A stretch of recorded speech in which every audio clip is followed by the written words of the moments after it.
Seiichi. Yes, it's me. What happened? Bakit takot na takot ka?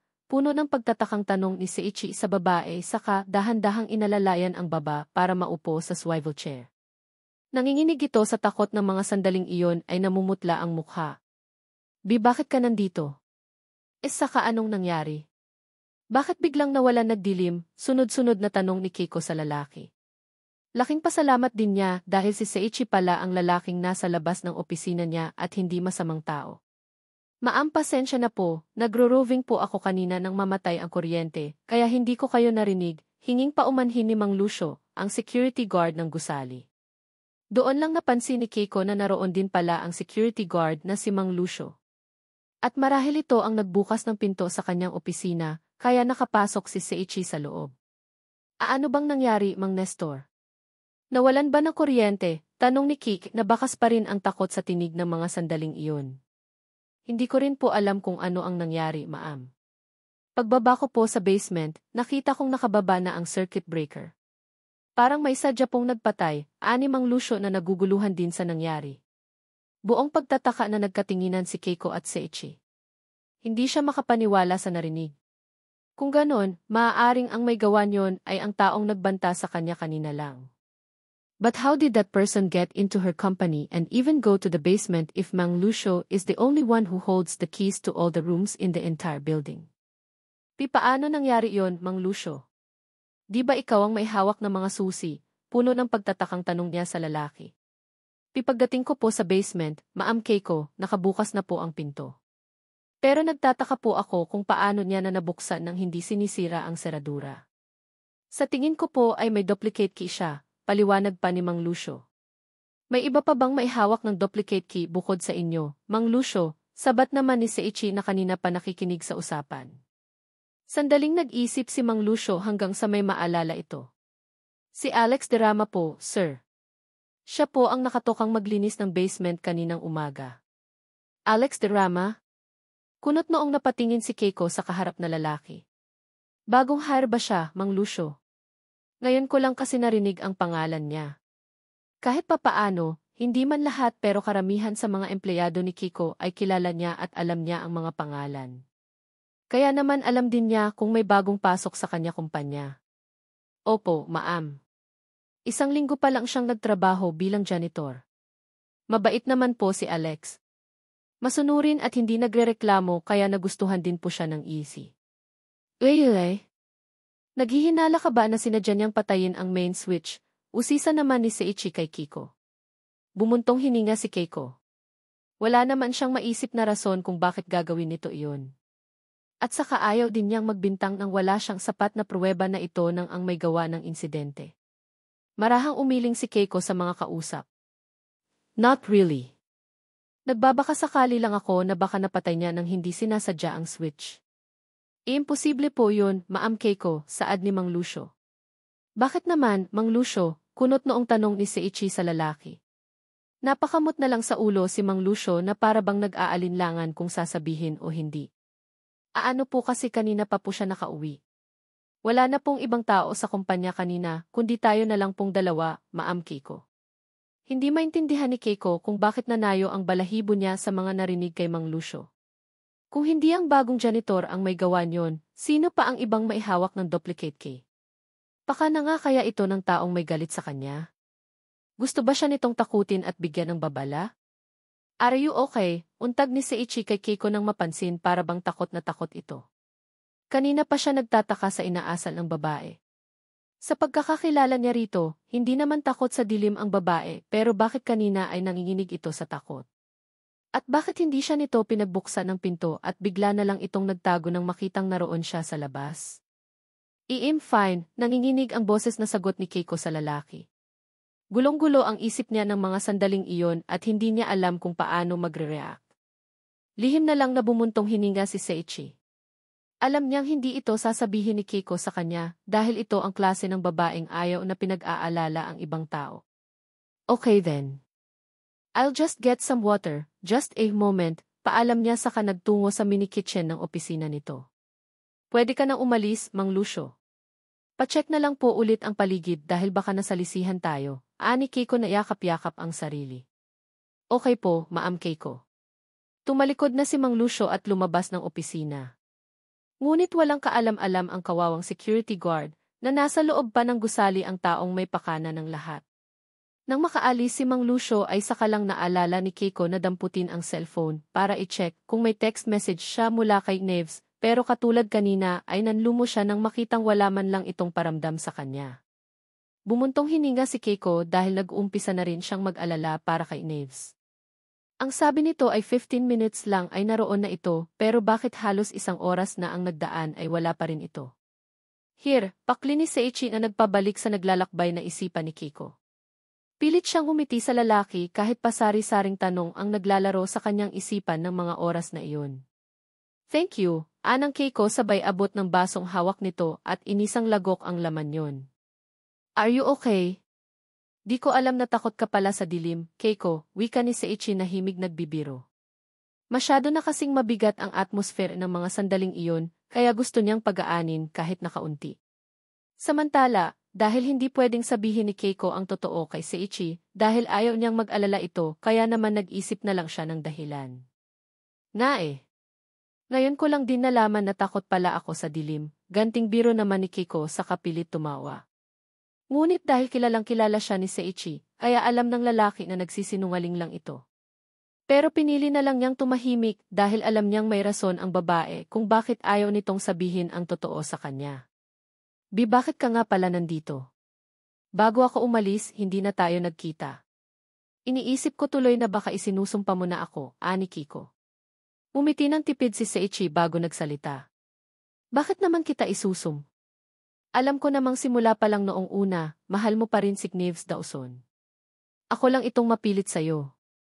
Napakagatlabi si Keiko sa narinig. Alam niyang nasaktan niya ito pero instead na magalit ay pilit pa rin siya nitong iniintindi. I'm sorry, hindi ko naman gustong saktan ka, SDE pag-awat si Seiichi isa sana isasabihin ni Keiko. I understand you, so you don't need to apologize. Besides, yes masakit, pero alam mo namang suportado kita kung saan ka masaya. Ayaw ko ring ipagkait sa kambal na magkaroon ng buong pamilya. Natouch naman si Keiko sa mga sinabing iyon ni Seiichi. Nagpapasalamat siya dahil naiintindihan siya nito sa naging desisyon niya kahit alam niyang nasaktan niya ito ng sobra. Thank you, Seiichi for understanding, isang tawag mula sa cellphone ni Kiko ang pumutol sa sana isasabihin niya. Sa pag-aakalang si Neves iyon ay mabilis niyang dinampot ang cellphone at sinagot. Hello, Neves. Where are you? Is this it, Keiko Ino? Tanong ng tinig lalaki sa kabilang linya. Kunot noong tiningnan ni Keiko ang caller ID at nakita niyang mula sa isang unknown number ang tawag. Yes, ako nga. Who's this? I'm a friend of Neves Dawson, I'm Aerosmith. Don't be surprised, but you need to go to the hospital right now, D. It's her fault. I'm a friend of Neves Dawson, I'm Aerosmith. Don't be surprised, but you need to go to the hospital right now, D. Sandaling hindi nakapagsalita si Keiko at hindi kaagad may proseso sa isip ang mga narinig. Na para bang pansamantalang humiwalay ang kaluluwa niya ng mga sandaling iyon. And nas inyo? Are you there? Tanong pa ni Eros sa kabilang linya. Nagbalik sa wisyo si Keiko nang muling magsalita ang lalaki sa kabilang linya saka nanginginig ang mga kamay na nagsalita. Oh, what happened to him? The car he was driving had an accident. Hindi na naintindihan pa ni Keiko ang mga sumunod na sinabi ng lalaki dahil para siyang nabinggi ng mga oras na iyon. Ang tanging malinaw lang sa kanya ay naaksidente si Neves at nasa hospital ito. Otomatikong bumalong ang mga luha ni Keiko ng mga sandaling iyon. Wala sa sariling lumabas siya ng opisina at nagmamadaling sumakay ng elevator habang si Seiichi naman ay nakasunod sa likuran ng babae at nag-aalala para rito. Hey! You need to calm down, Kiko. Magiging okay din ang lahat, pang-aalo naman ni Seiichi habang marahang hinahagod ang likod ng babae. Sa halip na sumagot, nagmistulang bingi si Keiko ng mga sandaling iyon ay ang tanging ginagawa lang niya ay humagulhol. Sabi na nga ba niya? Tama ang kutob niya na may masamang nangyari kay Neves at kasalanan niya iyon. Siya ang may kasalanan kung bakit na aksidente ito. Kay kasalanan ko kung hindi ako nagpasundo sa kanya hindi sana siya maaaksidente. Kasalanan ko, humahagulhol na saad ni Keiko habang sapu-sapo ng palad ang mukha. No. It's not your fault. Aksidente ang lahat, Keiko. Walang may gusto sa nangyari, muling saad ni Seiichi sa kanyakap ng mahigpit ang babae. Wala nang naiintindihan pa si Keiko ng mga sandaling iyon. Basta ang alam niya ay kasalanan niya ang nangyari kay Neves kaya siya ang dapat sisihin. Hanggang sa makalabas ng building at makasakay ng kotse ay parang papel lang na nagpatanggay si Keiko kay Seiichi. Iyak lang siya ng iyak habang tinatahak ang daan patungo sa South Manila Medical Hospital kung saan isinugod si Neves. Habang nasa bayahe, walang tigil ang pag-iyak ni Keiko at wala namang magawa si Seiichi para patahanin ang babae. Kaya nag-focus na lang siya sa pagdadrive nang sa gayon ay makarating kaagad sila sa hospital. Mahigit kalahating oras din ang nagdaan bago nakarating si Keiko at Seiichi sa hospital. Humahangos na bumaba si Keiko sa sasakyan at pagtakbong tinungo ang emergency room. Pagdating niya roon, isang pamilyar na doktor ang humarap sa kanya ng mga sandaling iyon. Mas iniw, I'm Dos Aerosmith. Nasa operating room na si Neves at naghahanda na ako para sa surgery, ani Eros sa babaeng umiiyak. Ikaw, kunot noong tanong ni Keiko na hilam ng luha ang mga mata. Kaya pala parang pamilyar sa kanya ang lalaki dahil ito ang doktor sa emergency room na tumingin sa kanya noong unang beses na may mangyari sa kanila ni Neves at dinugo siya. Yes, I'm sorry, hindi ako nagpakilala kaagad sa'yo, anang Eros. Ano ang nangyari kay Neves? Bakit na aksidente siya? Tanong ni Keiko na nagsimula muling tumulo ang luha. According to the CCTV, the car being driven by Neves was overspeeding and upon reaching the intersection, he encountered a motorcycle. While trying to avoid hitting the motorcyclist, he lost control of the steering wheel and crashed into a concrete barrier. Halos madurog ang unahan ng kotse niya at humampas ang ulo niya sa barrier. Maswerte na lang dahil nabuhay pa siya, mahabang paliwanag ni Eros sa babae. Napatakip ng bibig si Keiko sa matinding hilakbot sa mga narinig. Hindi siya makapaniwala sa mga sinasabi ng kaharap. Impossible. Hindi reckless driver si Neves at alam niya iyon kaya paanong naging overspeeding ang pagmamaneho nito. No. Hindi yan totoo. Neves is not reckless driver, so how did he get into an accident while driving? Bulalas ni Keiko na halos naghuramentado na. Calm down, Keiko. Please, kailangan ka ni Neves ngayon kaya lakasan mo sana ang loob mo. Pilit na pinakakalma ni Seiichi ang babaeng ng mga sandaling iyon. Inalalayan niya itong maupo habang hinahagod ang likod. Iyon lang ang tanging magagawa niya para sa babae dahil tulad nito ay hindi rin maintindihan ang mararamdaman. Hindi siya galit kay Neves pero masakit para sa kanya na nagawa siyang iwan ni Keiko para sa lalaki. Pero kahit ganoon, hindi niya hinangad na mapahamak ito dahil alam niyang may pamilya itong naghihintay. Dos Eros. Ready na po ang pasyente, maya-maya'y pagtawag kay Eros ng isa sa mga assistant doktor niya. Nang mawala si Elijah Montenegro ay siya na ang pumalit bilang general surgeon sa hospital, kaya siya na ang humahawak ng mga sentibo at komplikadong operasyon tulad na lang ng kaso ni Neves. Dahil malala ang pagkakahampas ng ulo ni Neves kaya kailangan kaagad niyang magsagawa ng craniectomy, ang paraan kung saan kailangan niyang tanggalin parte ng bungo nito para maibsan ang pressure na nagiging sanhi ng pamamaga ng utak. Ang sumunod na procedure naman ay ang craniotomy, ang paraan kung saan kailangan niyang tanggalin ang blood clot o namuong dugo sa utak ni Neves at pagpuputol at pag-aayos ng mga na-damage na ugat.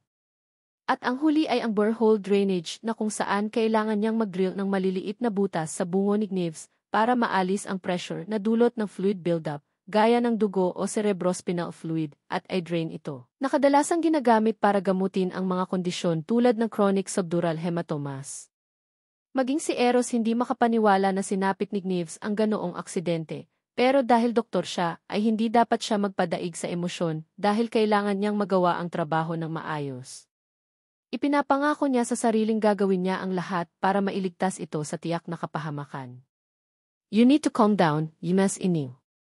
Ipinapangako kong gagawin ko ang lahat para mailigtas si Neves, paglalakas loob ni Eros sa babae.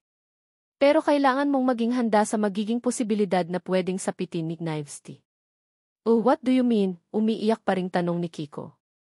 One of the possible effects of a person who has experienced a traumatic brain injury is having amnesia, which can be temporary or permanent. Mula nang mag-umpisa ang operasyon kay Neves ay hindi umalis si Keiko sa labas ng operating room. Ubos na ang luha niya kaiyak kaya tulala na lang siya ng mga oras na iyon habang nakatingin sa kawalan. Magang-maga na ang kanyang mata at magulo na ang kanyang itsura ng mga sandaling iyon pero wala siyang pakialam. Ang tanging mahalaga lang sa kanya ay makaligtas si Neves sa tiyak na kapahamakan. Mahal na mahal niya si Neves at hindi niya mapapatawad ang kanyang sarili sa oras na may mangyari masama rito. Kung kailan magkaayos na sila ay nagkaroon pa ng trahedya. Talaga bang galit sa kanya ang tadhana? Bakit sa tuwing masaya siya ay laging may karugtong na sakit? Hindi naman siya masamang tao. Hindi rin siya nanalamang ng kapwa kaya bakit lagi na lang siyang pinaghihirapan? Samantala, tinawagan na ni Seiichi si Kairi at si Uncle Kenji para ipaalam ang nangyari at malamang ay papunta na ito sa hospital. Hindi niya iniwan si Keiko lalo pat ng mga sandaling iyon ay nakatulala na lang ito at hindi nagsasalita. Natatakot siyang baka may mangyaring hindi maganda sa babae kapag iniwan niya itong nag-iisa. Keiko D. Untag niya sa babae lumingon naman ito sa kanya na may blankong tingin. Siguro kailangan nating ipaalam sa daddy ni Neves ang nangyari, suhestyon niya. Mahalaga kasing malaman ng pamilya nito ang nangyari kay Neves, lalo pat ganoon kaselan ang lagay nito, nang sa gayon ay naroon ang mga ito ano't anuman ang mangyari sa lalaki. Tumango naman si Keiko pero hindi siya nagsalita, matapos ay kinuha ang cellphone mula sa shoulder bag pero sa halip na tumawag, nanatili lang si Keiko na nakatingin sa screen ng cellphone at nakatulala. Ako na ang tatawag, presenta ni Seiichi sa kamarahang kinuha mula sa kamay nito ang cellphone. Hinanap niya sa contracts nito ang pangalan ng kahit sinong relatives ni Neves, pero wala siyang nakita roon maski isa. Hanggang sa isang Liam Miller ang nabasa niya roon na para bang pamilyar sa kanya. Kinuha niya ang sariling cellphone at hinanap ang pangalan ni Liam Miller sa Viber at nalaman niyang iyon ang pangalan ng sekretary ni Neves Dawson. Tinawagan niya ito gamit ang cellphone ni Keiko at 2 ring lang ay sinagot na agad nito iyon. Hello, Enough Kiko. Hi. I'm Seiichi, friend ako ni Kiko. Can you call Neves Dawson's dad or any of his relatives? He's in the hospital right now and in critical condition, anang Seiichi sa kabilang linya. Oo okay, sir. Nang matapos ang tawag, muling lumingon siya kay Keiko at katulad ng dati ay tulala pa rin ito at walang imik. 2 oras na ang lumipas pero ongoing pa rin ang operasyon kay alam ni Seiichi kung gaano kahirap ang nararamdaman ng babae. Dahil nag-aalala na baka mag-pass out ito, minabuti niyang bumili ng tubig at gamot sa supermarket para sa babae. Kiko, I'm going to leave for a while to buy you water and meds. Kaya mo bang maiwan mag-isa? Tanong ni Seiichi. Tumango naman ito pero katulad kanina ay hindi ito umimik at nanatili lang na nakatingin sa pinto ng operating room. Bumuntong hininga na lang si Seiichi sa katumayo na. Sa mga oras na iyon ay tanging suporta lang ang kaya niyang gawin para kay Kiko, dahil alam niyang kahit anong gawin niya ay iba na ang laman ng puso nito. Tanggap na niya iyon kahit masakit para sa kanya, at nangako siyang kahit hindi na siya ang mahal ni Kiko, ay lagi pa rin siyang nasa tabi nito. Habang nag-iisa at nakayuko, isang pamilyar na boses ang pumukaw kay Kiko. Lalaine? Nag-angat ng tingin si Keiko dahil pamilyar sa kanya ang boses ng babaeng iyon at napakunot noo siya nang makita ang mukha nito. To who are you? Kunot noong tanong niya. Nakasuot ang babae ng puting scrub suit at mayroong stethoscope na nakasukbit sa liig at base sa itsura nito ay isa itong doktor sa hospital na iyon. Nakangiti ito sa kanya pero wala siyang idea kung sino ito bagaman pamilyar ang boses. It's Veronica. Do you still remember me? Anang babaeng doktor sa kanaupo sa kanyang tabi. Nanlaki ang mga mata ni Keiko at pansamantalang nagwaglit sa isipan niya ang mabigat na pinagdadaanan. Kaya pala pamilyar ang boses nito at doon lang din niya nabasa ang name-plate na nakasabit sa dibdib nito. Pero ibang-iba na ang itsura nito dahil napakaganda na nito at walang bakas ng kahit anong lapno sa mukha. Veronica. Is that really you? Hindi pa rin makapaniwalang tanong niya. Yes, it's me. I'm a doctor here. Anang Veronica saka walang ano-ano inyakap si Keiko ng mahigpit. Gumanti naman si Keiko ng yakap sa kaibigang matagal niyang hindi nakita. Masayang-masaya siya dahil ibang-iba na ito sa Veronica na nakilala niya noon. Maaliwalas na ang aura nito ngayon at punong-puno ng buhay. Ilang minuto rin na nagyakap ang dalawa nang magbitiw ang mga ito. I'm sorry. Nalaman ko ang nangyari sa asawa mo dahil kay Dolphy Eros. May halong lungkot ang tinig ni Veronica nang sabihin iyon sa kaibigan.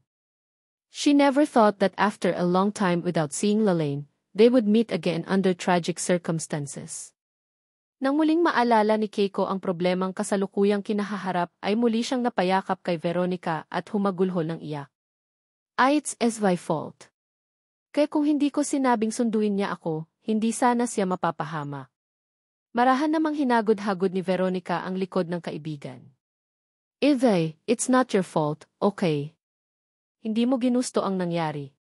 Besides, magaling na doktor si Dolphy Eros. Trust him, ililigtas niya ang asawa mo. Paano kung mawala ng memory si Kiknives? Hindi niya matatandaan ang pamilya niya. Hindi niya ako makikilala pati ang mga anak namin. Patuloy na paghagulhol ni Keiko. That's just a possibility and not yet certain. Yes, may chance na magkaroon siya ng amnesia, pero hindi lahat ng nag-suffer sa brain injury ay nawawala ng alaala. There may be instances where he doesn't remember other things or events, but that doesn't mean he has amnesia. There are different cases, so you don't need to be afraid and just be positive. Sa narinig ay kumalas ng yakap si Keiko ay kunot noong tumingin sa kaibigan. Are you sure? Of course, because I'm a neurologist, saad ni Veronica sa ngumiti. So don't be scared, okay? As long as we don't know the outcome of the surgery, we have to trust that everything will be fine. Dahil sa mga narinig ay bahagyang nagkaroon ng pag-asa si Keiko. Naniniwala siya na malalampasan ni Knives ang pagsubok na iyon at magiging maayos lang ang lahat. Maya-maya pa'y bigmang bumukas ang pinto ng operating room at lumabas doon si Eros na pawis at nakasuot pa ng hospital gown. Natatarantang napatayo si Keiko mula sa kinaupuan at nagmamadaling lumapit sa doktor, kasunod si Veronica. How is he? Kinakabahang tanong ni Keiko. Naghubad ng face mask at medical hairnet. Baka sa mukha nito ang pag-aalinlangan kaya kumabog ng matindi ang dibdib ni Keiko. His operation was successful, but because there was swelling in his brain and had a seizure, he ended up in comatose state. I want to marry Knives. Halos hindi na umaalis si Keiko sa labas ng intensive care unit o DIFI kung nasaan kasalukuyang minomonitor si Knives. Napakasakit sa puso niyang makita ang lalaki na nakahiga sa kama at may iba't ibang tubo na nakakabit sa katawan. Hindi pa siya nakakauwi sa mansyon kahit pilitin pa siya ng kanyang daddy at kuya Kairi. Niwala pa siyang tulog ay maayos na kain, at dahil sa bigat ng problemang kinahaharap, ay halos hindi siya makaramdam ng gutom ng mga sandaling iyon. All she wanted to do was keep an eye on Knives because she was afraid of losing sight of him. Inabot na ng kinabukasan si Keiko sa hospital at dahil iyon din ang araw ng launching ng summer fashion edition ng E-Fashion, ay nag-decide siyang i-postpone iyon. Wala siyang pakialam kung malaki man ang nalugi sa kanya at maraming magalit na mga kliyente. Knives is the only thing that matters to her and she knows she can't feel at peace without him by her side. Hindi pa rin alam ng kambal ang nangyari sa kanilang daddy at hindi niya alam kung tama o mali ba na ipaalam niya sa mga ito ang totoo. Natatakot siyang baka makaapekto sa mental health ng kanilang mga anak ang makita na ganoon ang itsura ng kanilang daddy. Dahil labis na inaantok dahil sa kawalan ng tulog, sandali siyang pumikit habang nakasandal ang ulo sa headrest ng silyang kinaupuan pero isang boses ang tumawag sa kanya kaya muli siyang nagdilat. Hija-li. Namulatan ni Keiko si Kennedy Dawson na nakatayo sa kanyang harapan at katulad niya ay bakas din ang puyat at pag-aalala sa hapis na mukha nito. Pansamantalang kinalimutan ni Keiko ang alitan nila ng matanda dahil buhay ni Knives ang nakasalalay sa mga sandaling iyon.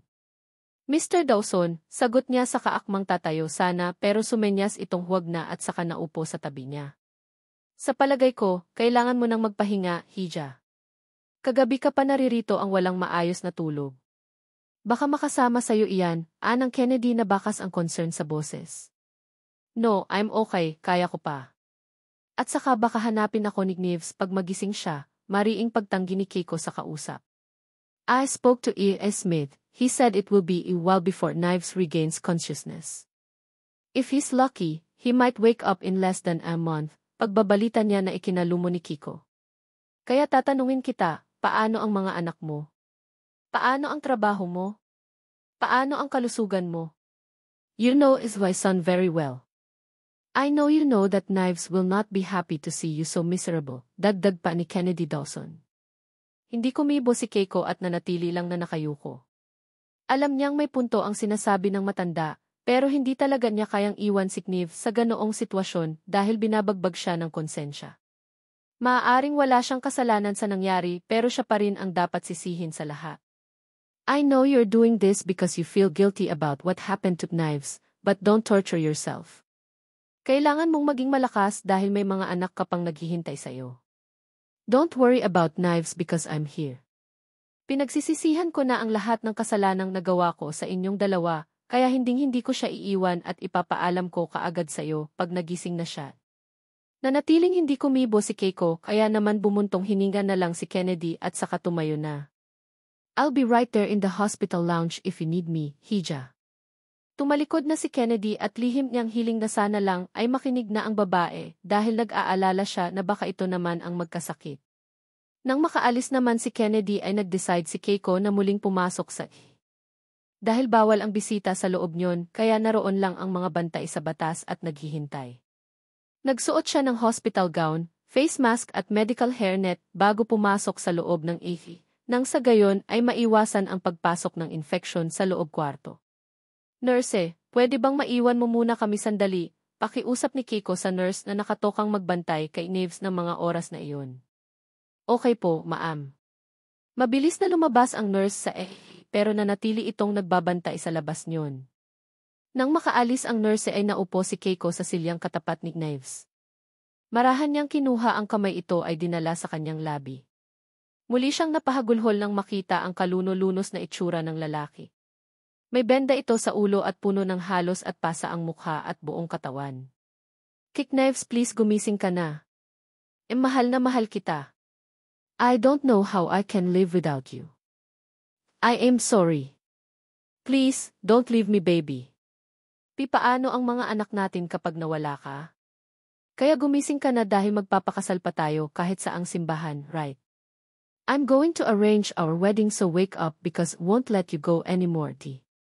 Patuloy lang sa paghagulhol si Keiko at wala siyang pakialam kahit may ibang taong nakakakita sa kanya mula sa labas ng Maging ang nurse, si Kennedy Dawson, Kenji, at si Abay na mga bagong dating ay nahabag din kay Keiko nang makita iyon.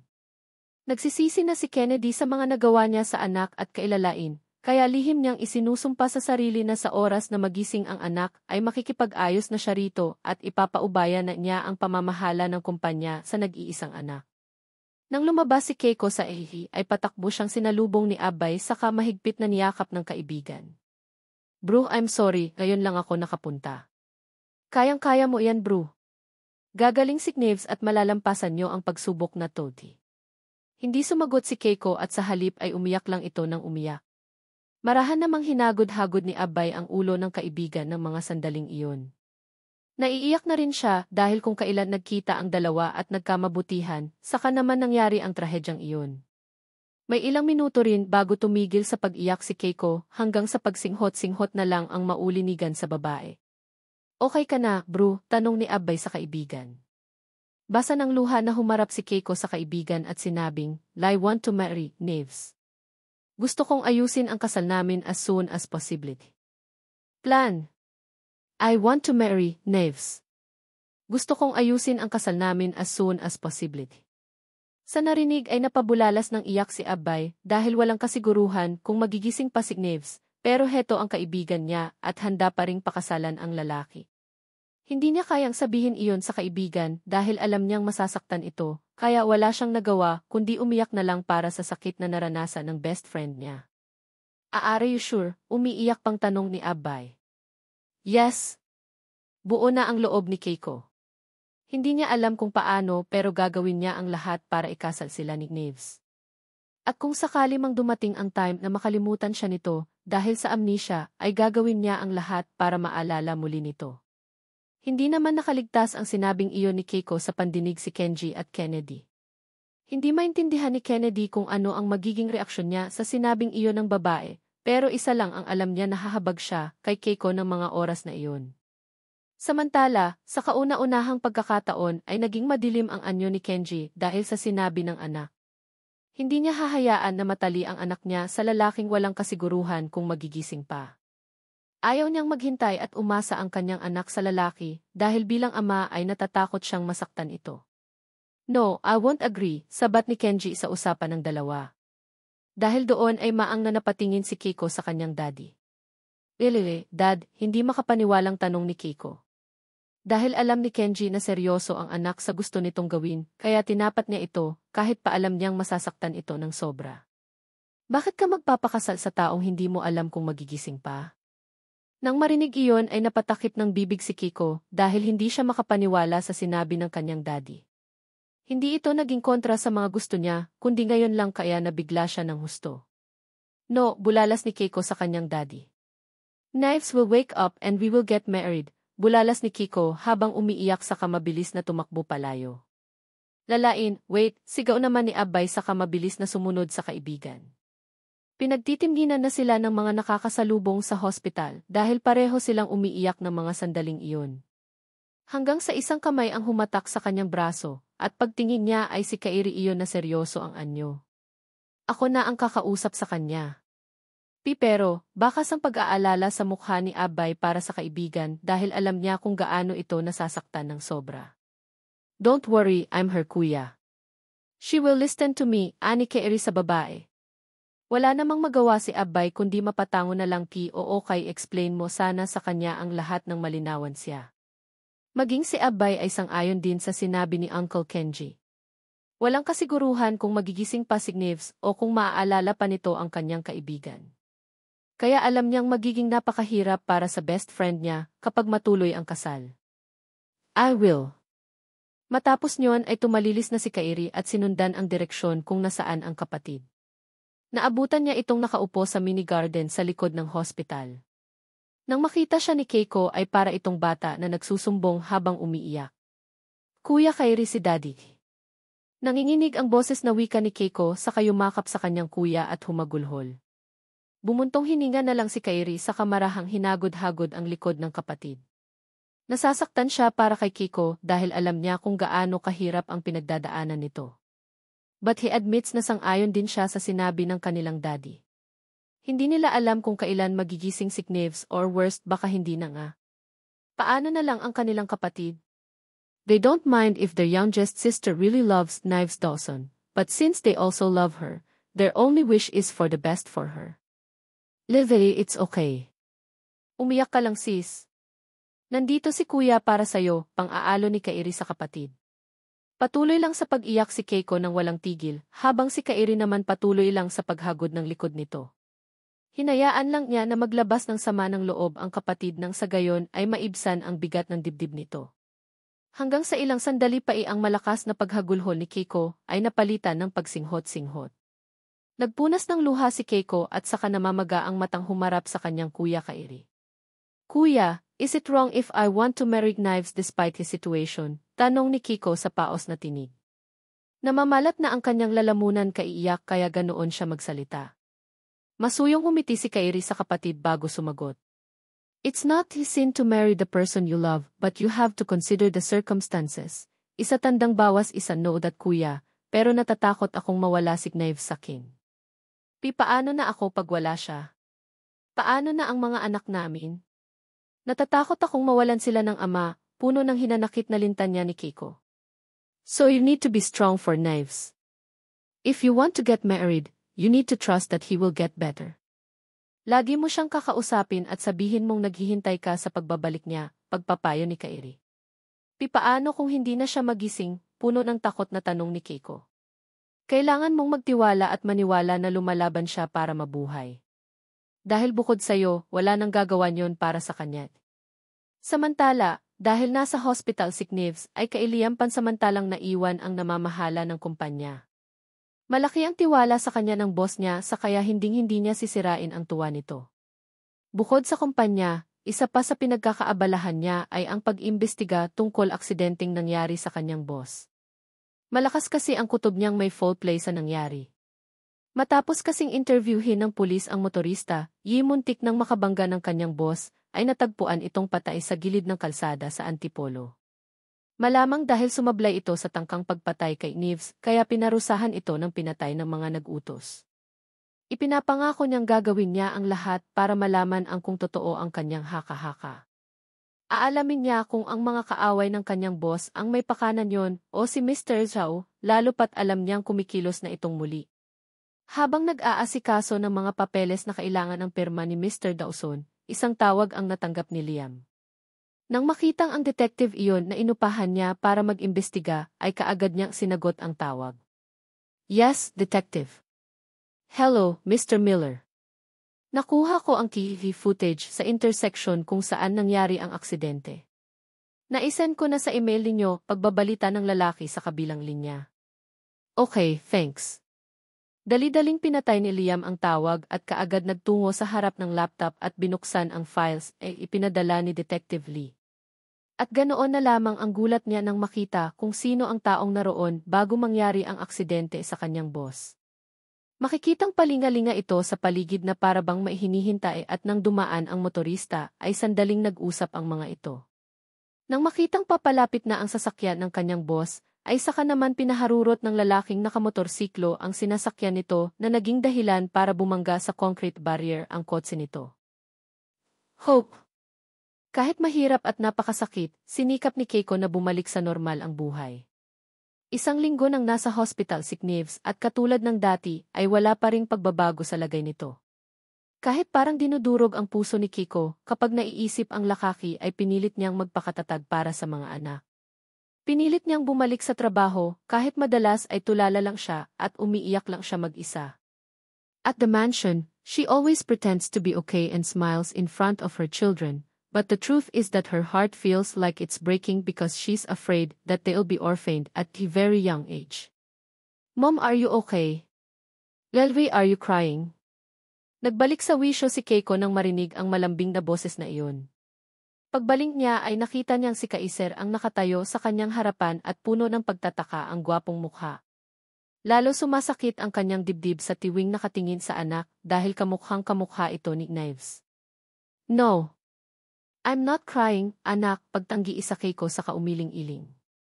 Yes, you're crying, mommy, anang Kaiser sabay pahid ng mga luha sa kanyang pisngi na hindi niya namalayang tumulo na pala. Dahil sa ginawa ng anak ay biglang napayakap si Keiko sa anak pilit pinipigilan ang pagpatak ng kanyang mga luha. Ganon yata talaga kapag napakahirap ng pinagdadaanan at walang taong mapagsasabihan ng lahat. Are you having problems, mom? Tanong pang muli ni Kaiser sa kanyang mommy. Marahang umiling-iling si Keiko sa anak at saka masuyong ngumiti. Nothing, son. Masaya lang si mommy dahil big boy ka na. Time really flies, T. Maya-maya ilumapit na rin si Kaori na kanina pa naglalaro sa isang tabi pero ang mga tenga naman ay nakikinig sa kanilang pinag-uusapan. Me too, mommy. Big girl na po ako, anang Kaori sabay yakap sa braso ng ina. Binalingan naman ni Keiko ang anak na babae sa kahinalikan ito sa ulo. Yes baby, lumaki kang mabait at magandang anak ko di. Mom, how's daddy? Is he okay? Maya-maya pa'y tanong ni Kaiser na ikinagulat ni Keiko. Tinakasan ng kulay ang kanyang mukha habang nakatingin sa inosenteng mukha ng anak. Oh, what do you mean, anak? Doesn't daddy have headache? That's why he's in the hospital. Walang kamalay-malay na sabat naman ni Kaori sa usapan. Miss na po namin si Daddy. Gusto po namin ulit mamasyal kasama si Daddy, ani Kaiser. Nang marinig ang mga sinabi ng kambal ay hindi na mapigilan pa ni Keiko ang pagbuhos ng mga luha. Nakakadurog sa puso na sa murang edad ng mga ito ay nalaman na kaagad nila kung ano ang sitwasyon ng kanilang daddy. Niyakap ni Keiko ang mga anak at mahigpit na niyakap habang umiiyak. Don't worry mga anak, gagaling din si Daddy. Umiiyak na saad niya habang umiiyak. Let's just pray for your dad's fast recovery, okay? Dahil sa umiiyak ang kanilang mommy ay napaiyak na rin ang kambal. Mahigpit silang yumakap sa kanilang mommy na para bang ipinararamdam nilang kahit anong mangyari ay nakasuporta lang ang mga ito sa kanya. How's Neves? Is there still hope for him to wake up? Mula sa pagtitipa sa laptop ay bumaling ang paningin ni Eros kay Gwyneth na kasalukuyang nasa opisina niya. Nagmamadali itong nagpunta roon nang malaman ang nangyari tungkol kay Neves. I hope so, but it still depends on him whether he will fight his illness or not, sagot ni Eros. Bilang kaibigan, sobra ring nag-aalala si Eros para kay Neves. Ginawa na niya lahat ang kanyang makakaya para matulungan ang kaibigan. Naging successful ang operasyon nito at sa kaibigan na lang niya nakasalalay ang lahat kung lalaban ito o susuko sa pagsubok na iyon. Is it true that he can have amnesia? Muling tanong ni Gwyneth habang nakaupong magkaekis ang mga binti at kunot noong nakatingin sa kausap. Yes, may possibility. Pero hanggat hindi siya nagigising, di natin malalaman. So whatever you're planning to do, stop it, Gwen, anang Eros.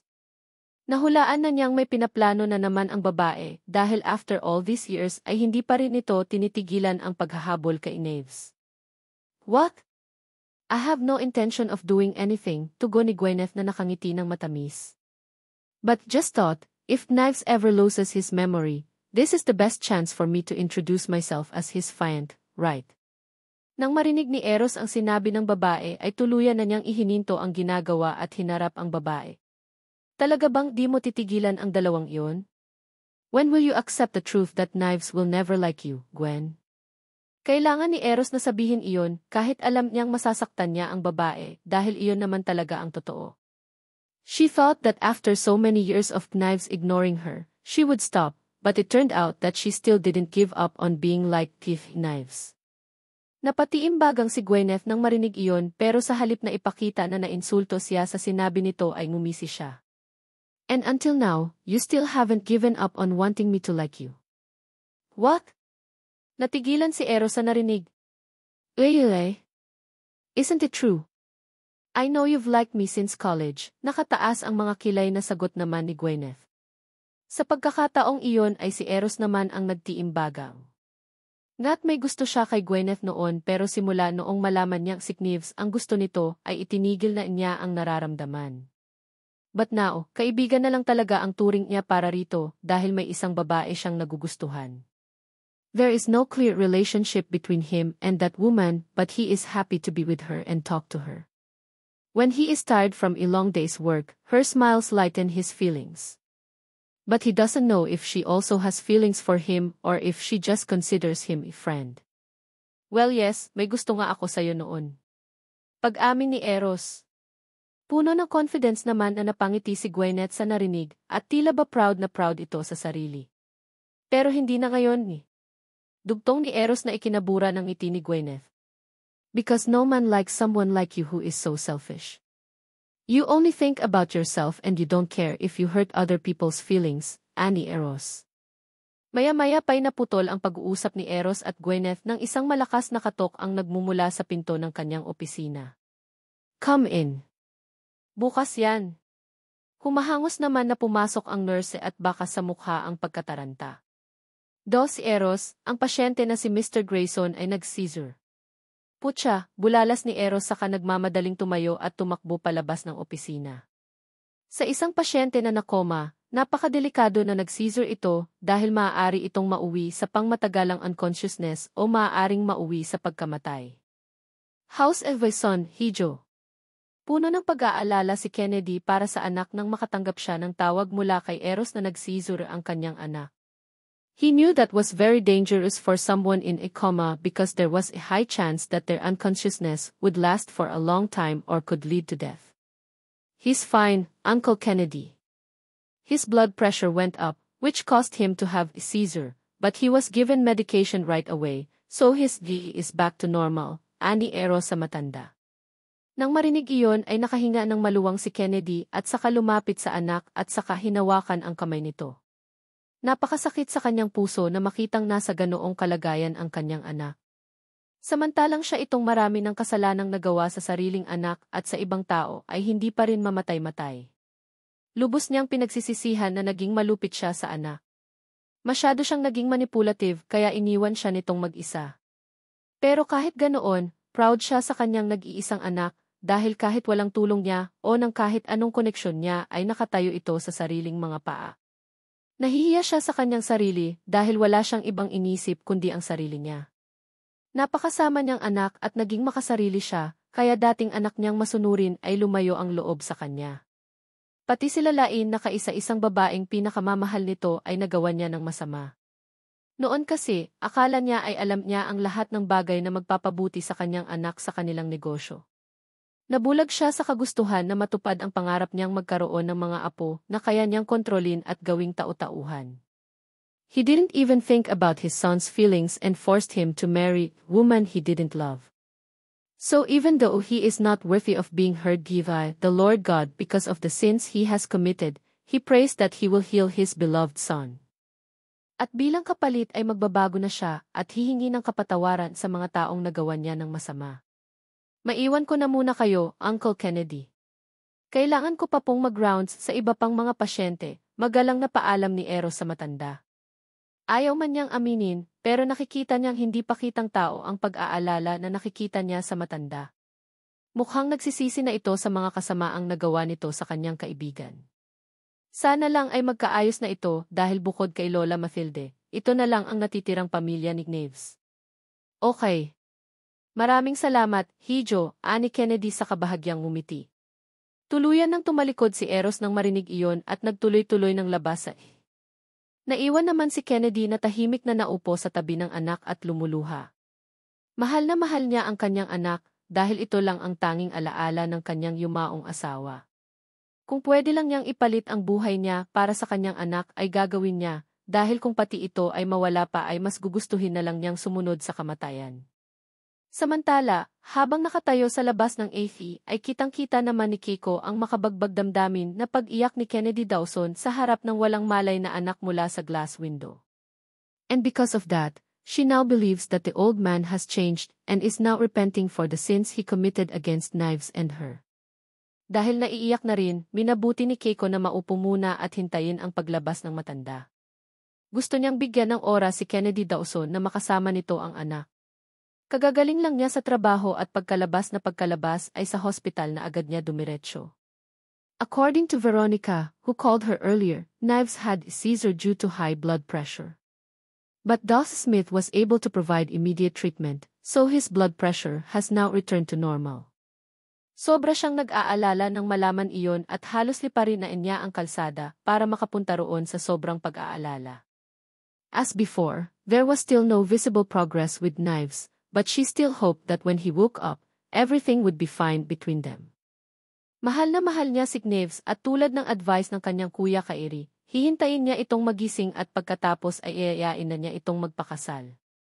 Eileen, hindi aksidente ang nangyari kay Knaves Dawson, hindi makapaniwalang tanong ni Kenji habang kausap ang sekretary ng lalaki na si Liam Miller. Nagsadya ito sa kanilang mansyon dahil may importante raw itong gustong sabihin sa kanya. Marahang tumango si Liam. Yes, sir. Nakasisigurado akong si Mr. Zhou ang may pakana nito. Mr. Zhou, gulat na bulalas ni Kenji sa kausap. Yes, sir. Do you know him? Puno ng pagtatakang tanong naman ni Liam sa lalaki. Si Hiroshi Sato, also known as Wei Zhou, ay mortal kong kaaway. Siya rin ang may dahilan kung bakit nawala sa akin ang asawa ko at nahiwalay ang anak kong si Keiko ng mahabang panahon, sagot ni Kenji. Kung ganon, posibleng iisa lang ang Mr. Zhou na may pakana ng lahat, tanong ni Liam. Nagkataon lang ba o sinadya ang lahat? Lisa lang ang Mr. Zhou na tinutukoy nila? Posible, tumatango-tango sagot ni Kenji. Lately, nahihirapan ang anak kong si Kiji na pamahalaan ang business namin sa Japan dahil nag-uumpisang manggulo roon ang mga tauhan ni Mr. Zhou. Alam din po ba ninyong 8 years ago, si Mr. Zhou ang may pakana kung bakit nakidnap ang anak ninyo at dinala sa China? Tanong ni Liam. What? Nagugulat na bulalas ni Kenji. Bakit ngayon lang niya nalalaman ang mga bagay na iyon? Ang tanging natatandaan lang niya na ikinuwento ng kanyang anak ay dinukot ito papuntang China at si Knaves Dawson ang lalaking tumulong para mailigtas ito. If the Mr. Zhou we are talking about is the same person, he might be doing this to get revenge on you, and since your daughter is in a relationship with Eva Boss, then Eva Boss is also involved in this conflict, ani Liam. At isa pa, kailangan niyong mapanood ito, dagdag pa niya sabay dukot ng cellphone sa bulsa ng slacks at may kinukuntinting doon. What is this? Kunot noong wika ni Kenji sabay abot ng cellphone, kung saan isang video na kuha sa TikTok camera ang nakaplay doon. Ang kuhang iyon ay kitang-kita kung paanong nag-usap ang isang lalaki at isang nakamotor na bumangga sa sinasakyan ni Neves. Tila ba magkakonstaba ang mga ito ng mga oras na iyon? At ganoon na lang ang pagkabigla niya nang makita kung sino ang nasa video na iyon. Isang lalaki na kilalang-kilala niya. Sejichi, binatilyo pa lang ay nasa poder na ni Kenji. Anak ito ng isa mga tauhan niya na napatay noong magkagulo sa pagitan niya at kalaban sa negosyo. As far as he knew, he had a brother, but he had never seen him. According to the information he had gathered, Mr. Zhu had adopted the young man and had no news of his whereabouts. Siya na ang tumayong ama-amahan kay Seiichi at sinuportahan niya ito sa pag-aaral hanggang kolehiyo. Mabait na bata ito ay kahit kailan ay hindi siya binigyan ng sakit ng ulo. Nang matapos ito ng masteral sa law ay ito ang naging corporate lawyer niya sa sariling kumpanya. Matalino ito at magaling na abogado, kaya naman wala siyang naging problema sa kanyang negosyo pagdating sa legal matters. Naging kaibigan din ito ng mga anak niya, lalong-lalo na si Kairi, dahil halos hindi nalalayo ang edad ng mga ito. Bukod doon, sa iisang university sa abroad nag-aral ang mga ito, kaya naman parang kapatid na ang turingan ng dalawa. Malaki rin ang tiwala ni Kenji kay Seiichi, kaya naman nang mag-aral si Keiko abroad ay ito ang ginawa niyang guardian. Hindi rin siya tumutol nang malaman niyang may relasyon ang mga ito dahil mabuting lalaki ang binata at may respeto. Napakalaki ng tiwala niya kay Seiichi at itinuring na rin niyang anak niya ito, kaya hindi siya makapaniwala na ito ang lalaking nakikita niya sa footage, nakausap ng lalaking motorista na bumangga sa sasakyan ni Neves Dawson. Hindi iyon magagawa ni Seiichi sa kanyang pamilya, lalong-lalo na kay Kiko. Maaaring nasaktan ang binata dahil hindi ito ang pinili ng kanyang anak, pero hindi iyon sapat na dahilan para gumawa ito ng ganoong bagay. He would never intentionally hurt Kiko's feelings, especially since he could clearly see how his daughter was suffering because of Neves Dawson's accident. He's the lawyer of your company and ex-fiant of Esat Kiko, right? Paniniguro ni Liam sa kaharap matapos muling ibalik sa bulsa ang cellphone. Hindi kaagad nakapagsalita si Kenji. Hindi pa rin siya makapaniwala na si Seiichi ang may pakana ng aksidenteng iyon. Bakit nito nagawa ang ganoong bagay? Dahil ba sa galit nito sa kanyang anak? Pero hindi ganoon kasamang tao si Seiichi, alam niya dahil siya ang nagpalaki rito. Ay yes, it was him Ani Kenji sa kamariing na ikuyom ang mga kamao. What do you plan to do, Mr. Inu? If Chairman Dawson finds out about this, he could be charged, especially since there is strong evidence against him, ani Liam sa seryosong tinig. He wouldn't let that man escape legal responsibility, especially if he could prove that he had something to do with the accident that happened to his boss. Can you give me some time to talk to him? Huwag kang mag-alala, ako mismo ang huli sa kanya sa oras na napatunayan kong may kinalaman siya sa nangyari, nakikiusap na saad ni Kenji sa lalaki. Sandali namang nag-isip si Liam. May tiwala naman siya sa lalaking kaharap kaya tumango siya. Okay, sir. Tawagan na lang niyo ako, ani Liam sa katumayo na. Kaya kung makita mo ang anak ko sa hospital, please hayaan mong ako na ang magsabi sa kanya ng bagay na ito, dagdag pa ni Kenji sa katumayo na rin. Isang simpleng tango na lang ang isinagot ni Liam bago nagpaalam sa matanda at tumalikod na. No matter what, he couldn't let that matter slip by, especially since his boss' life was on the verge of death. He would pay for his sin and rot in jail the moment he was proven guilty. Kalalabas lang ni Keiko mula sa kumpanya at kaagad siyang dumiretso sa hospital para bisitahin si Neves, katulad ng dati. Mahigit 1 linggo na ito sa hospital pero halos wala pa rin itong ipinagbabago. Pero ang sabi naman ni Veronica ay maganda ang signs na ipinapakita nito. Lumalaban ang katawan nito sa karamdaman at magandang senyales iyon dahil may pag-asa itong gumising anumang oras. Habang naglalakad sa hallway, isang pamilyar na figura ang nakita ni Keiko mula sa hindi kalayuan. At kitang-kita niya ang sarkastiko sa mga ngiti nito nang makita siyang papalapit. Oh hi, nakangising bati ni Gwyneth. Are you here to visit, Neves? Is it obvious? Pamimiloso po naman niya sa babae. Gwyneth chuckled and crossed her arms. Aren't you afraid that Neves might forget you when he wakes up? Nakataas ang kilay na tanong nito. At ikaw? Wala ka bang delikadesa? Naubusan ka na ba ng lalaki kaya habol ka ng habol kay Neves kahit alam mong wala siyang gusto sa'yo? Sa narinig ay nagkuyom ang kamao ni Gwyneth pero hindi siya nagpahalata. Look who's talking, natatawang turan niya. Didn't you flirt with Knives even though you already have a fiancé? Nagtiimbagang si Keiko sa narinig pero nagawa pa rin niyang tumawa ng nang-aasar. Di pa ba sapat ang sampal ng binigay ko sa'yo kaya ganito kakatapang? Don't worry, we're not done yet. Pagbabayaran mo ang ginawa mong iyon sakin, matapang namang sagot ni Gwyneth. Well, dalian mo. Naiinip kasi ako, anang Keiko sa sinadyang banggain ang babae at lampasan na parang walang nakita. Sa lakas niyon ay halos matumba pa si Gwyneth sa kinatatayuan. How dare you bitch, bulalas ni Gwyneth. Pakalat-kalat ka kasi.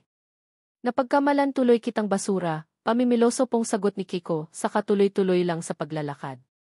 Sa galit ni Juneth ay akma sana niyang hihilain ang buhok nito, pero nabigla siya nang humarap si Keiko ay sampalin siya ng ubod lakas sa magkabilang tenga. Sa lakas ng impact, feeling niya ay nabingi siya. Don't you dare to touch me, bitch, nanlilisik ang mga matang saad ni Keiko. Di na ako ang lalain na kilala mo noon dahil kaya kitang saktan ngayon hanggang sa di ka na makatayo. Nanginginig sa galit si Keiko ng mga sandaling iyon. Dumagdag pa talaga ang bruhang ito sa mga problema niya. Kailan ba talaga sila titigilan ng babang ito? Tila nahintakutan naman si Gwyneth narinig kaya mabilis itong tumalikod at tumalilis palayo. Naiwan naman si Keiko na ipinagpatuloy ang naudlot na paglalakad at saka mabilis na dumiretso sa Pagdating niya roon ay nagulat siya nang makita si Seiichi na nasa loob niyon at nakatayo sa tapat ng kama mo Knives.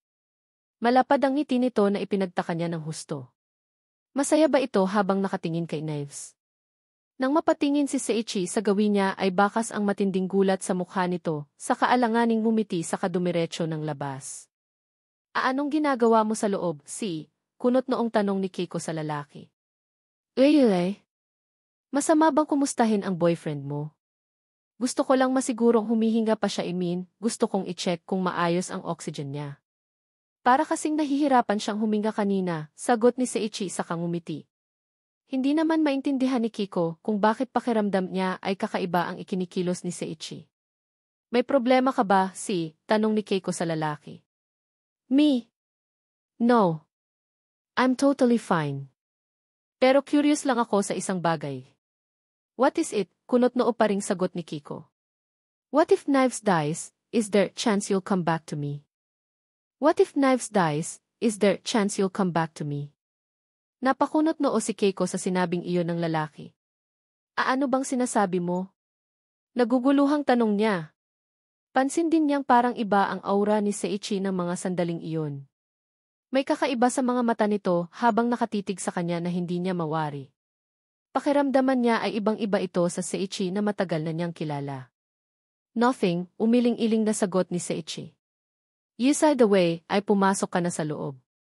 I'll just wait for you outside, dagdag pa nito sa katumalikod na. Okay di. Hindi na pinansin pa ni Keiko ang kakaibang kilos na iyon ni Seiichi, saka dumiretso na siya sa loob upang makita ang lalaking mahal. Naupo siya sa tabi nito at hinaplos ang mukha nitong bahagya ng tinutubuan bigote at balbas. Gumising ka na, mahal ko. Miss na miss ka na namin. Hinihintay ka na namin ng mga batad. Masuyong wika ni Keiko sa kakinuha ang kamay nito at hinalikan. Namuo ang luha sa kanyang mga mata pero pinigilan niyang pumatak iyon. Nangako siya sa sariling hinding-hindi na siya iiyak at magpapakatatag siya para sa kanyang mga anak. Gusto rin sanang sumama ni Kaiser at Kaori para makita ang kanilang daddy pero siya mismo ang tumanggi. Ayaw niyang makita ng mga ito ang kanilang daddy sa kaluno-lunos na sitwasyon. Natuklasan din niyang kaya nalaman ng kanyang mga anak ang tungkol sa kanilang daddy ay dahil hindi sinasadyang narinig ng mga ito iyon kanilang lolo na nagkataong may kausap sa cellphone. Naaawa siya sa kanyang mga anak dahil nakikita niya sa mga itong miss na ng mga bata ang kanilang daddy. Pero wala naman siyang ibang magawa kundi umiiyak sa tiwing nag-iisa dahil sobrang siyang nasasaktan sa mga nangyayari. Knives, mahal na mahal kita. Mahal na mahal ka namin ng mga bata kaya huwag kang susuko, ha? Maghihintay kami ng mga anak mo kaya gumising ka na, Thi. Mahigpit ang pagkakahawak ni Keiko sa kamay ng lalaki dahil pinipigilan niya ang sariling umiyak.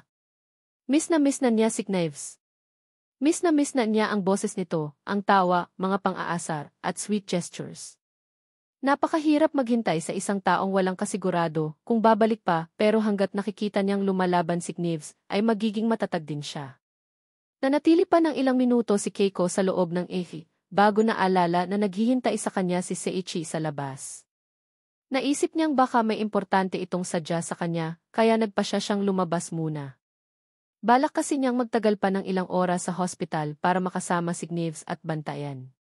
Paglabas niya, naabutan niyang nakaupo si Seiichi sa waiting area at maihawak na cellphone habang nakangisi. She didn't really know Gale, but she felt like the Seiichi she was seeing was someone else. There was something different about the man that she couldn't figure out. Keiko D. Bati ni Seiichi nang makita siya. Umiti ito ng matamis sa katumayo. Uwi ka na? Nope, mamaya pa. Gusto ko munang makasama si Knives, sagot ni Keiko sa kanaupo sa waiting chair. I see. Akala ko pa uwi ka na, ihahatid sana kita.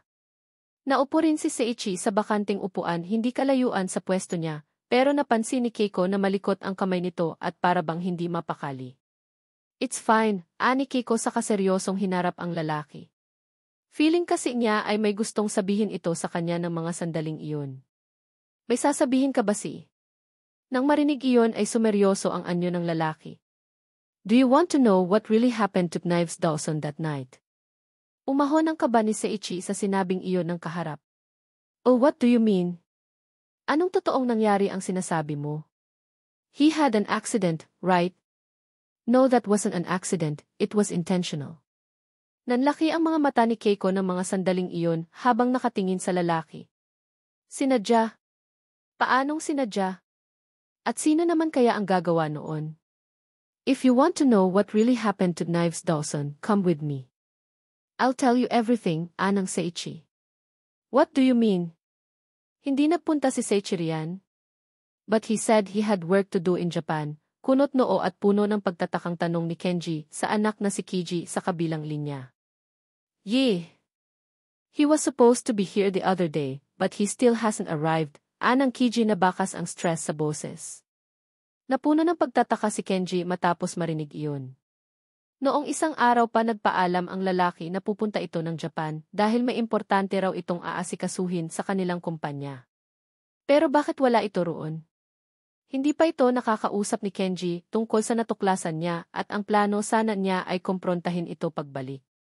Saan kaya nagpunta ito? Ayaw niyang isipin pero maaari kayang nagtago na ito dahil natuklasan itong nalaman na niya ang totoo. Wala pa siyang pinagsasabihan ng bagay na iyon, maski kay Kairi dahil matalik na kaibigan ito ng kanyang anak. Ano ang gagawin niya? Dapat na ba niyang sabihin ang totoo sa mga anak? Pero paano si Keiko? Alam niyang masasaktan ito ng husto sa oras na malaman ang totoo. Wakatayo, musukuyo. Nani ka manda iga atara, den washait ni, okay, son. Just call me if there's problem, uwi ka agad kami ng kuya Kairi mo, anang Kenji. Wakatayo, otosan, okay dad, sagot naman ni Kiji sa kanyang daddy.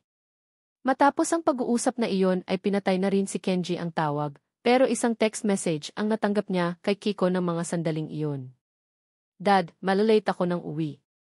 Ikaw na muna ang bahala sa mga bata. Thanks. Bumuntong hininga si Kenji. Mukhang sa hospital na naman magpapalipas ng gabi ang anak niya. Nag-aalala na talaga siya rito dahil alam niyang nahihirapan na ito sa mga nangyayari. Lalo tuloy siyang nagdalawang isip kung ipapaalam niya sa anak ang nalaman tungkol kay Seiichi. Alam niyang lalo lang itong mahihirapan sa oras na malaman nito ang totoo. Guangzhou, China.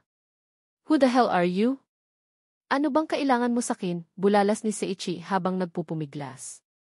Nakaupo siya sa bakal na upuan habang nakatali ang mga kamay at paa. Bakit ba napakatapat mo kay Kenji? Don't you know that he is the reason why you lost your father? Pinatay niya ang tatay mo, di. Kunot noong nakatitig si Seiichi sa lalaking kaharap may edad na. Base sa pananalita nito, kilala nito si Uncle Kenji. Kung ganon, baka ang lalaking kaharap niya ng mga sandaling iyon ay ang mortal na kaaway ni Uncle Kenji na si Mr. Zhou. Hindi nalalayo ang edad nito kay Kenji, may matipunong pangangatawan sa kanila ng edad at may matapang na anyo. What do you want from me? Sa halip ay tanong niya. Kahit anong paninira ang gawin nito kay Uncle Kenji ay hindi siya maniniwala. Alam niyang ibinuwis ng kanyang ama ang sariling buhay para sa katapatan at ayaw niyang magpunta ang pagsasakripisyo nito sa wala. Isa pa ay naging pangalawang ama na niya ang matanda, kaya mananatili siyang matapat hanggang sa kamatayan. Ngumisi si Mr. Zhao sa kanya sa kasumimsim ng wine sa basong hawak-hawak. Nothing. Kailangan ko lang ng identity mo para maisagawa ko ang plano di. Identity. Kunot noong pinagmamasdan ni Seiichi ang matanda. Anong ibig mong sabihin? Well, at this moment, someone has taken over your identity while you are here in China. Talaga bang ayaw mong tantanan ang dalawang iyon, Gwen? She's no longer the Lalaine you knew before. Do you think she'll let you bully her? Gwyneth glared at the man. Ever does Eros always side with that slut when he's her friend? Bakit ba lagi mo nalang kinakampihan ang hitad na yon, ha? In case you forgot, I'm your friend and not that bitch, inis na bulalas niya sa lalaki. Bumuntong hininga si Eros. Talagang napakahirap paliwanagan ng babaeng to dahil sarado lagi ang isip.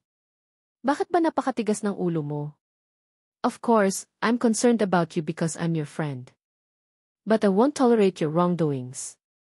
Wrongdoings? Really, nandidilat ang mga matang tanong ni Gwyneth. Siya itong sinampal ako ng maraming beses. Tapos ako pa ang mali?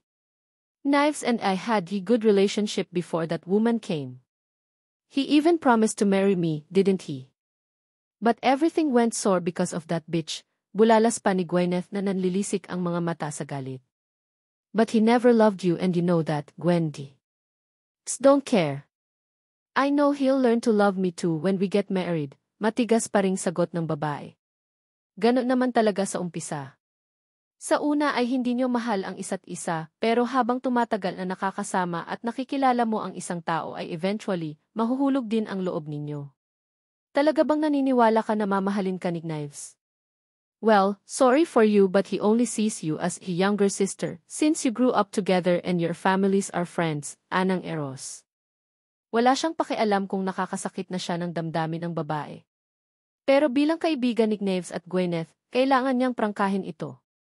Because he considers himself Knives' closest friend, he knows that Knives has never had romantic feelings for Gwyneth.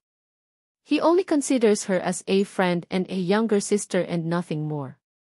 Oh, is that really what Knives said or are you just saying that because you still have feelings for me? Pamimiloso po ni Gwyneth sa kaharap. Ever since, she knew Eros was head over heels for her, but she had no feelings for the man. She only saw him as a friend. Besides, a good boy like this wasn't her type. Ang tipo niya ang dominant, possessive, at aggressive na lalaki tulad ni Knives. That's Kaveh no matter how much Knives tries to push her away, she still doesn't stop. Because the more he rejects her, the more she becomes obsessed with the man.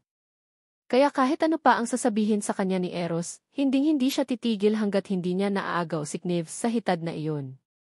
Napailing-iling na lang si Eros sa kausap dahil wala na talagang pag-asa ang babae. Napakatigas ng ulo nito at kahit anong gawin ay hindi naman ito makikinig sa kanya. Okay, wala na akong magagawa. Kung gustong-gusto mo talagang naghahabol sa lalaki, fine. Do whatever you want, sumusukong saad ni Eros. Ipinagpatuloy niya ang ginagawang medical records ng kanyang mga pasyente. Maya-maya pa isang malakas na katok mula sa pinto ng kanyang opisina ang pumailan lang na paligid. At hindi pa man siya nakakapagsalita ay pumasok doon si Veronica na humahangos. Dos Eros. Si Knives. He's awake, anusyo ni Veronica na habol-habol ang hininga. Oh, Esray. Really, bulalas ni Gwyneth nang marinig ang sinabi ng doktor na bagong dating. Pero hindi pinansin ni Veronica ang babae dahil kilalang-kilala niya ito. Napakasama ng bruhang ito at alam niyang naghahanap lang ng tiyempo ang babae para sirain si Kiko at ang nobyo nito. Really, hindi makapaniwalang bulalas ni Eros. Bilang doktor ay hindi niya in-expect na wala pang 2 weeks ay magigising na ito na bihira para sa isang pasyente na nakaranas ng brain injury. Tama talaga ang nasa isip niya na mas malakas pa sa kalabaw ang kaibigan. Okay. Let's go, anyaya pa ni Eros saka mabilis na tumalikod at lakad-takbong tinungo ang Tahimik namang sumunod ni Gwyneth sa mga ito na may kakaibang ngiti sa labi. Bagaman nanlalabo ang paningin, ay ikinurap-kurap ni Knives ang mga mata at kumunot ang kanyang noo nang mapansin na purong puti lang ang kanyang nakikita. Mula sa kisame, dingding, at maging ang kamang kinahihigaan niya ay kulay puti rin. Where is he? Nasa hospital ba siya? He was even more surprised when he saw that he had dextrose attached to his hand, a bandage on his head, and a tube in his mouth. Kaya pala pakiramdam niya ay parang may nakaharang sa kanyang lalamunan. Medyo masakit din ang kanyang ulo at bahagya siyang nahihilo sa hindi niya malamang dahilan. Maya-maya pa'y magkasabay na pumasok ang mga doktor at nurse sa kwarto kung nasaan siya at tuwang-tuwa ang mga ito habang pinagmamasdan siya. How are you feeling, Knives? May masakit ba sa'yo? Tanong ni Eros kay Knives saka lumapit sa kaibigan at pinakinggan ang heart rate ng lalaki gamit ang kanyang stethoscope. Dahil hindi makapagsalita ay tumango na lang si Knives bilang sagot. Sumenyas din siya rito na tanggalin na tubo sa kanyang lalamunan dahil masakit na iyon. Matapos naman ma-examine ni Eros ang kalagayan ng pahinga ng kaibigan, bumaling siya sa mga nurse at kay Veronica. His breathing is stable. We need to perform extubation, anang Eros. Okay, dos Eros. Eros made a few more preparations before removing the tube from Knives' mouth. And after just a few tests, the endotracheal tube was finally removed from his mouth. How are you feeling? Muling tanong ni Eros sa kaibigan. Umubo-ubo muna si Knives bago sumagot. I am fine. I need water, D. Mabilis namang sumunod ang nurse. Tumakbo ito palabas para kumuha ng tubig inumin. Do you remember me? Tanong ni Eros sa kaibigan. Subalit sa halip na sumagot, nagtatlong guhit ang noo ni Knives ng mga sandaling iyon. Huwag mong pilitin kung di mo maalala. That's normal for a patient who has suffered a brain injury. Anang Eros saka kinuha ang medical chart na hawak ng nurse at nagsulat ng kung ano doon. Ilang sandali pa, kasabay ng nurse na pumasok sa kwarto ay may dalang baso ng tubig ay humahangos na pumasok si Gwyneth Sakhi at umiiyak na lumapit kay Knives. Kunot noong pinagmasdan naman ni Knives ang babae na sumunsob kanyang dibdib at umiyak. Nagulat man sa pagpasok ni Gwyneth nang walang pahintulot ay wala nang nagawa pa si Eros kundi hayaan ang babae.